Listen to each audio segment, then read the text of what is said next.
Every movie leaves a mood behind.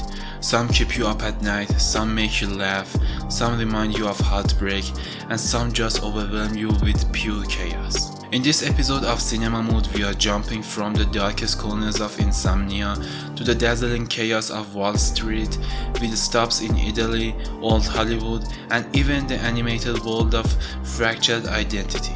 6 titles, 6 moods, and maybe one new favorite you've never seen. Let's enjoy cinema.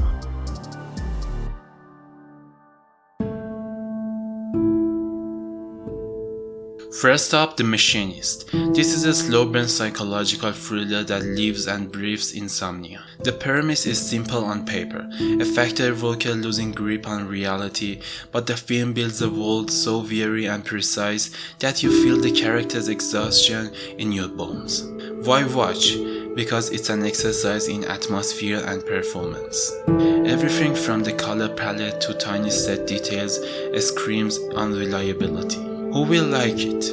If you love character studies, method acting, or films that refuse to spoon-feed you answers, this is your jam. Quick review. Christian Bale's transformation is unsettling, the direction is claustrophobic in a smart way, and the payoff is less about big reveals and more about the slow, horrifying accumulation of doubt. Not a popcorn movie, it's a film you watch when you want to be unsettled. Yeah, baby. I'll change my whole fucking life for you. I'll do anything you want, baby. Perfect Blue is an anime that does for celebrity and identity what a psychological thriller does for sleep. It blurs reality and fantasy, collapsing a pop singer's inner life into a dizzying, often violent dreamscape. Why watch? Because it's audacious. It plays with perception, the gaze, and how media can eat a person alive. Who will enjoy it? Fans of mature animation, psychological horror, or anyone who liked Black Swan and wants to trace a direct line back to an earlier rarer source. Quick review. The editing and sound design are surgical. They create panic and confusion in a way live action often can't. It's uncomfortable, brilliant, and it stays with you long after you switch the screen off.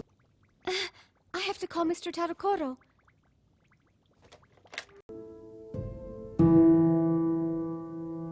Now for a classic, The Apartment. This one balances warmth and melancholy in a way few modern films manage. On the surface, it's a romantic comedy drama about a man lending his apartment to co-workers, but under that is a critique of corporate loneliness and small moral compromises. Why watch? Because Billy Wilder crafts scenes that feel both timeless and incredibly human. Who will enjoy it? Lovers of old Hollywood, character-driven stories, or anyone who appreciates humor that's quietly devastating. Quick review. It's witty and humane. The performances are layered and the film's tenderness sneaks up on you. If you want a classic that's smart, funny, and emotionally honest, this is a perfect pick. Why? Well, he and I are like that. He sent me a Christmas card. Switching format, The Sopranos. This is the series people point to when they talk about TV as art. It's a show about a mob boss who goes to therapy, but that elevator pitch sells it short. Why watch? Because the show is a deep character excavation, morality, family, power, boredom, all shown in quiet, messy scenes that feel lived in. Who will enjoy it? If you like anti-heroes, slow-burning character arcs, or complex moral ambiguity, you'll binge hard. Quick review. The performances, especially James Gandolfini's, are staggering. The series doesn't always give answers.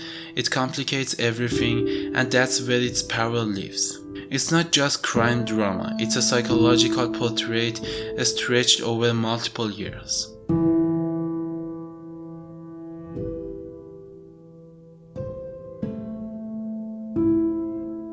Malèna is an Italian film that looks like a painting and feels like a memory. It tracks a young boy's obsession with a woman in a small wartime town, but underneath it's a meditation on beauty, desire, and the cruelty of public judgment.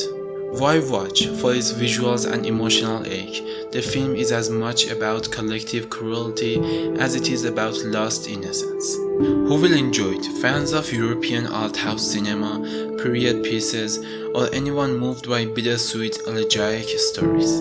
Quick review. It's gorgeous and melancholic. Sometimes its gaze is uncomfortable, but that discomfort is part of what the film is interrogating. Watch it for the atmosphere and the sadness that refuses easy answers.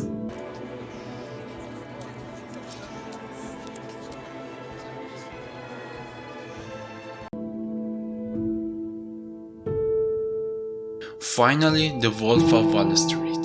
This one is the cinematic sugar rush of the list, loud, fast, and morally messy. Why watch? Because it's an indictment wrapped in showmanship, a satire of greed performed with manic energy. Who will enjoy it? If you like Scorsese's kinetic direction, big performances, and films that balance comedy with a harsh moral center, this will electrify you. Quick review. Leonardo DiCaprio is unstoppable. The pacing is breathless, and the movie is as entertaining as it is repulsive at times.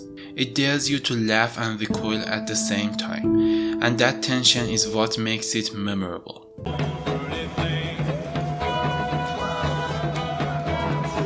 That's part 14 of Cinema Mood, a list that travels from the interior hell of The Machinist to the outrageous spectacle of The Wolf of Wall Street. 6 different moods, 6 different reasons to watch. If one of these grabbed you, drop a comment, tell me which one you want me to deep dive next episode. Like the video if you felt the vibe, subscribe for more episodes of Cinema Mood, and share this with a friend who needs a new watch list. I'll see you in the next one. Don't forget to enjoy cinema.